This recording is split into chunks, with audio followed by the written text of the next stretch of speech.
So in this video, we'll be going over forces, Newton's second law, and Newton's third law. So yeah, let's get straight into it. So first we'll go over Newton's second law, which is just the equation that force equals mass times acceleration. So that'll help us anytime, let's say, you have, let's just say a block with mass 4.0 kg, and it accelerates at 5 meters per second squared. What is the force? You can find that. Just multiply the two, and you'll get 20 as your force, 20 newtons. So next thing we're going to do is Newton's third law.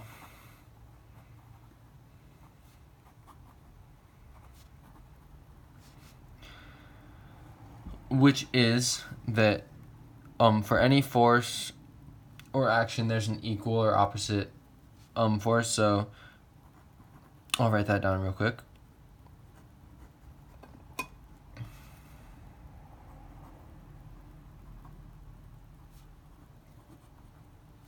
I'll move it over.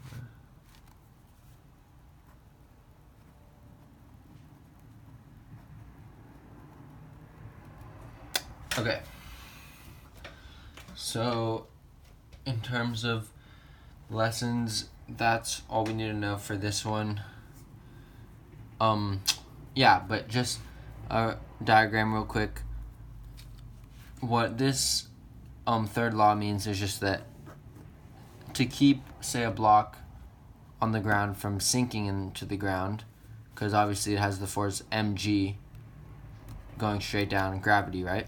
So it has a normal force, not a normal force, a force that the ground is putting back onto the block to push the block up and keep it from sinking down and keep it in place.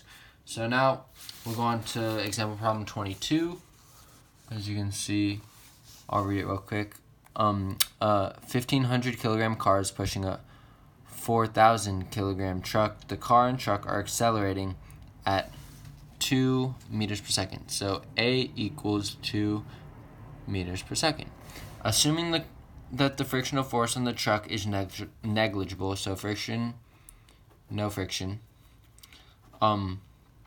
what force is the truck exerting on the car? So we can draw a little diagram where the car,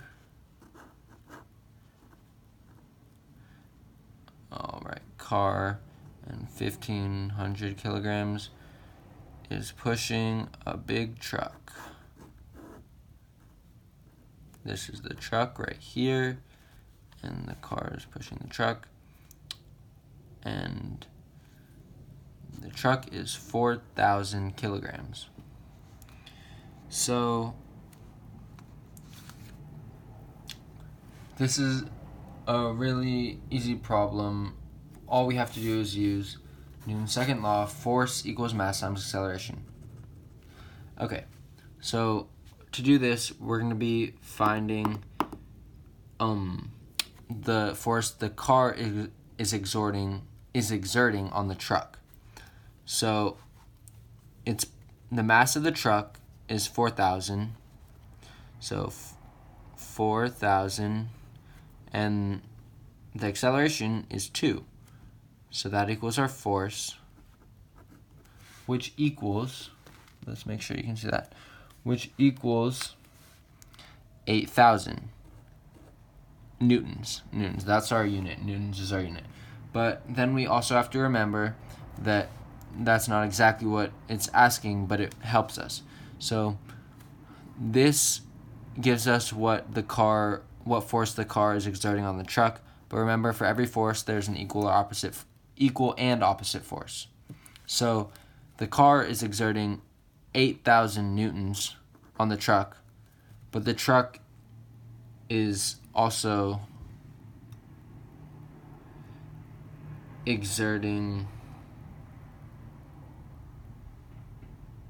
exerting that 8,000 newtons back on to the car, even though it's accelerating. So then we look on our answer sheet and we see, 8,000. Answer D, that's our answer, just by using Newton's second law, force equals mass times acceleration.